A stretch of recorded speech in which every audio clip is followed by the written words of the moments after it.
हैं जरा 2 मिनट पंगूड़े ते जाना की लेन जाना जी छोटे टप्पन चलो आ जाओ मौसम जी बच्चे कहने जी जरा कलाबाजियां महान जाने अब चन्न ओ किन्ने उडन डे नहीं चलदे यार की होया खैर से है कलाबाजियां कबूतरां दियां हैं मौसम भी परिंदे जेड़े ने ओ एंजॉय करन दे बहुत ज्यादा मेरे तो भारा भाई जनाब उत्ते पहला जरा ना हो आया हूँ दूसरा ग्रुप जरा साडा हो गया इनू कहने फटाफट जरा ना जल्दी हूँ थले तो मौसम जरा ना उधर हो गया खराब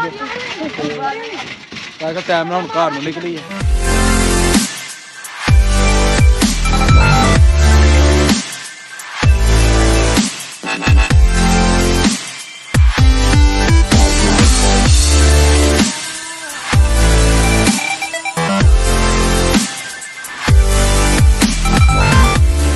अस्सलाम वालेकुम welcome to my new vlog मैं जी तुहाडा दोस्त सुल्तान शेख पंजाब के खूबसूरत संती शहर सियालकोट तो तुसीं वेखण दे हो मेरा यूट्यूब चैनल अपना पंजाबी व्लॉग मैं और मेरे नाल जी बच्चे अब्दुल हादी उहदे दोस्त असीं जाण डे जी बाहर सैर करन वास्ते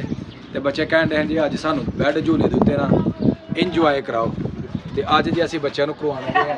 बैड झूले दे उपर इंजॉय बाहर करन दे जनाब मौज मस्ती ते मौसम जड़ा वे वो बड़ा ज़बरदस्त है बड़ा खूबसूरत मौसम बने गलियां दे विचों असीं गुजरन दे नाल ही अपना पिंड दे जेह्ड़े माशाल्लाह इस तरफ खेत ने ते आ दसो किधर जाना जे पंगूड़ियां ने जाना हैं जरा 2 मिनट पंगूड़ियां ते जाना की लेन जाना जी छोटे टप्पन चलो आ जाओ मौसम जी बच्चे कहने जी जरा कलाबाजियां महान जाने अब चन्न ओ किन्ने उडन डे नहीं चलदे यार की होया खैर से है कलाबाजियां कबूतरां दियां हैं मौसम भी परिंदे जेड़े ने ओ एंजॉय करन दे बहुत ज़्यादा परिंदे बहुत ज़्यादा अज तुहानूं दिखाने माशाल्लाह आसमानां दे उत्ते उड़दे पंछी वेख ते सही की करदे ने ना वो करदे रिज़क ज़खीरा ना भुखे मरदे ने कभी पंख पखेरू भुखे मरदे वेखे ने वो बंदे ही करदे रिज़क ज़खीरा ते बंदे ही भुखे मरदे ने जुम्मे दी नमाज पढ़ के आए सां ते बच्चों का जी पूरा मोड़ बनया सी कि हुण चलीए अब्दुल हादी भी करन डया सी तंग कि अज ना मौसम बड़ा खूबसूरत है तो बैड झूले ते जड़ा ना जाके ते इंजॉय करना ते अब्दुल हादी ने कहा चलो ठीक है जी आइयो हुण स्टेटस स्पीट आइयो लो जी असीं आ गए हैं जिथे झूले लगे ने ना उस जगह असीं पहुँच गए तो माशाल्लाह बच्चे जिहड़े ने वो खूब करन डे ने इंजॉय। अस्सलाम वालेकुम जी की हाल है जनाब ठीक हो सेहत भी ठीक है अल्हम्दुलिल्लाह जी किहड़ी जगह तो जनाब तशरीफ ले आए इत्थों दे किहड़े पिंड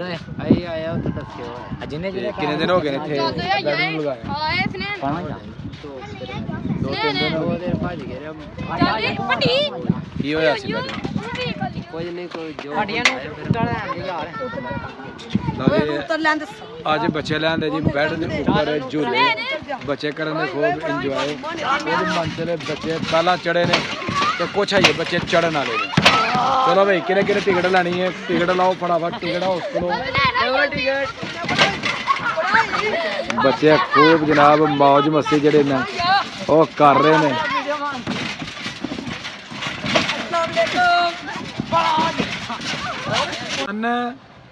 आयो जनाब आयो आयो थोड़ी टिकट हो गई है अब्दुल्ला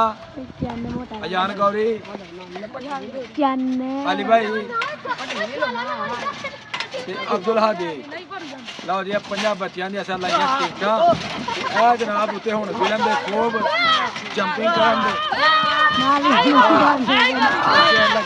दे हुण गोड़ी गोड़ी खा रहे ने हुण चन्न नाल चन्न ते मोटा खाना बना कर ऊपर लगाया ओ कर लोबड़ियां नहीं आना ओ मेरे को नहीं ओ मेरे तो भारा भाई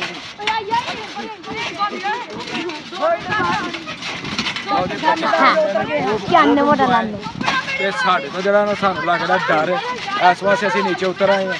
तो बच्चे 5 मिनट करन इंजॉय तो उस तो बाद जनाब साडा व्लॉग हो जाएगा मुकम्मल वाह ਲਓ ਜੀ ਮੇਰਾ ਖਿਆਲ ਕਹਿੰਦਾ ਬੱਚੇ ਜਿਹੜੇ ਨਾ ਕਾਫੀ ਥੱਫ ਗਏ ਨੇ ਤੇ ਬੱਚੇ ਨੂੰ ਹੁਣ ਕਹਿੰਦੇ ਆ ਕਿ ਥੱਲੇ ਜਿਹੜਾ ਨਾ ਆਰਾਮ ਨਾਲ ਆ ਜਾਏ ਓਏ ਹਾਈ ਨਹੀਂ ਥੱਕੇ ਨਹੀਂ ਬਸ ਕਰੋ ਯਾਰ ਬੱਚੇ ਨਹੀਂ ਆਪਣਾ ਜਨਾਬ ਇਹ ਪਹਿਲਾ ਗਰੁੱਪ ਬੱਚੇ ਨੇ ਜਿਹੜਾ ਜਨਾਬ ਉੱਤੇ ਪਹਿਲਾਂ ਜਿਹੜਾ ਨਾ ਹੋ ਆਇਆ ਹੁਣ ਦੂਸਰਾ ਗਰੁੱਪ ਜਿਹੜਾ ਨਾ ਸਾਡਾ ਹੋ ਗਿਆ ਤੇ ਇਹਨੂੰ ਕਹਿੰਦੇ ਆ ਫਟਾਫਟ ਜਿਹੜੇ ਨਾ ਜਲਦੀ ਹੁਣ ਥੱਲੇ ਉਤਰ ਮੌਸਮ ਜਿਹੜਾ ਨਾ ਉਧਰ ਹੋ ਗਿਆ ਖਰਾਬ ਤਾਂ ਕਿ ਟਾਈਮ ਨਾਲ ਹੁਣ ਘਰ ਨੂੰ ਨਿਕਲੀਏ ਚਲੀਏ ਓਏ ਇੱਕ ਦੂਸਰੇ ਨੂੰ ਬਚਾ ਕੇ ਕਹਿੰਦੇ ਲੱਤ ਬਾਂਹ ਨਾ ਤੋੜ ਛੱਡਿਓ ਜੇ ਚੰਨ ਨਾਲ ਵੇਖੋ ਚੰਨ ਪੁੱਠੀਆਂ ਸਿੱਧੀਆਂ ਬਾਜ਼ੇ ਮਾਰਨ ਡਿਆ ਚੰਨ ਦਾ ਵਜ਼ਨ ਵੀ ਜਿਹੜਾ ਨਾ ਕਾਫੀ ਹੈ ਕਿ ਬੱਚੇ ਨੂੰ ਨਾ ਲਾ ਲੇ ਮੰਨਦੋ ਗੌਰੀ ਜੀ ਥੱਲੇ ਨਾ ਡਿੱਗ ਜਿਓ ਧਿਆਨ ਦੇ ਨਾਲ ਆਪਣਾ ਆਪ ਸੰਭਾਲ ਕੇ ਬੜਾ ਮਜ਼ਾ ਆਣ ਡਿਆ ਬੜਾ ਸ਼ੁਗਰ ਲੱਗਣ ਡਿਆ ਬੜਾ ਬੱਚੇ ਜਿਹੜੇ ਜਨਾਬ ਇਹਦੇ ਨਾਲ ਐਕਸਰਸਾਈਜ਼ ਵੀ ਬੱਚਿਆਂ ਦੀ ਹੋ ਜਾਂਦੀ ਹੈ ਔਰ ਉਸ ਤੋਂ ਇਲਾਵਾ ਬੱਚੇ ਜਿਹੜੇ ਨੇ ਖੁਸ਼ ਵੀ ਹੋ ਜਾਂਦੇ ਨੇ ਮਾਸ਼ਾਅੱਲਾ ਜੀ ਬੱਚਿਆਂ ਨੇ ਬੜਾ ਲੁਤਫ ਅੰਦੋਜ਼ ਹੋ ਲਿਆ ਬੜਾ ਇੰਜੋਏ ਕਰ ਲਿਆ ਔਰ ਬੱਚੇ ਤਕਰੀਬਨ ਹਫ ਗਏ ਨੇ ਇਹਨਾਂ ਨੂੰ ਹੁਣ ਅਸੀਂ ਲੈ ਕੇ ਚੱਲਾਂਗੇ ਵਾਪਸ ਘਰ ਦੀ ਤਰਫ ਤੇ ਇਹਦੇ ਨਾਲ ਹੀ ਮੇਰੀ ਅੱਜ ਦੀ ਵੀਡੀਓ ਹੋ ਗਈ ਮੁਕੰਮਲ ਅਗਰ ਵੀਡੀਓ ਲੱਗੇ ਅੱਛੀ ਵੀਡੀਓ ਨੂੰ ਲਾਈਕ ਕਰਨਾ ਪਿਆਰਾ ਜਿਹਾ ਕਮੈਂਟ ਕਰਨਾ ਤੇ ਜਿਹੜੇ ਦੋਸਤ ਚੈਨਲ ਤੇ ਨਏ ਨੇ ਉਹ ਜਲਦੀ ਚੈਨਲ ਨੂੰ ਸਬਸਕ੍ਰਾਈਬ ਕਰ ਲਓ ਤਾਂ ਕਿ ਆਉਣ ਵਾਲੀ ਵੀਡੀਓ ਤੁਹਾਡੇ ਤੱਕ बर वक्त ਪਹੁੰਚਦੀ ਰਹੇ ਮੈਨੂੰ ਦਿਓ ਇਜਾਜ਼ਤ ਹਮੇਸ਼ਾ ਖੁਸ਼ ਰਹੋ ਆਬਾਦ ਰਹੋ ਅੱਲਾਹ ਹਾਫਿਜ਼